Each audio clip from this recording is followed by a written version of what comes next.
আসল ঘটনাটি হলো কিভাবে হনুমানজি সুদর্শন চক্রের অহংকার চূর্ণ করেছিলেন। একসময় ভগবান শ্রীকৃষ্ণ পবনপুত্র হনুমানকে দ্বারকায় আসার বার্তা পাঠান। আজ্ঞা পেয়ে হনুমানজি তৎক্ষণাৎ দ্বারকায় পৌঁছান, কিন্তু প্রাসাদের দ্বারে পৌঁছতেই তিনি দেখেন স্বয়ং সুদর্শন চক্র সেখানে পাহারা দিচ্ছেন। হনুমানজি বিনম্রভাবে বললেন, প্রভু শ্রীরাম আমাকে ভেতরে ডেকেছেন। এ কথা শুনে সুদর্শন চক্র গর্বের সাথে বললেন, এটি দ্বারকা, এখানে শ্রীরাম নয় শ্রীকৃষ্ণ বাস করেন, তার অনুমতি ছাড়া কেউ ভেতরে প্রবেশ করতে পারবে না। হনুমানজি অনেক বোঝানোর চেষ্টা করলেন, কিন্তু সুদর্শন চক্র নিজের বল ও তেজের আস্ফালন করতে শুরু করেন। তার অভিমান বাড়তে দেখে হনুমানজি শান্তভাবে হাসলেন এবং পরের মুহূর্তেই সুদর্শন চক্রকে ধরে নিজের মুখে পুরে নিলেন।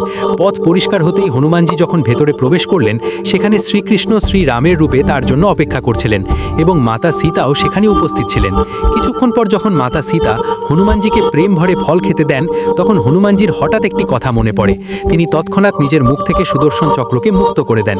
এটি দেখে শ্রীরাম হেসে প্রশ্ন করেন, হনুমান, আমাদের অস্ত্রকে নিজের মুখে স্থান দিলে? তোমাদের মধ্যে এই বন্ধুত্ব কবে থেকে হলো? এ কথা শুনে হনুমানজি মৃদু হেসে মৌন থাকেন, কারণ যেখানে অহংকার শেষ হয় সেখানেই প্রকৃত ভক্তির আরম্ভ হয়।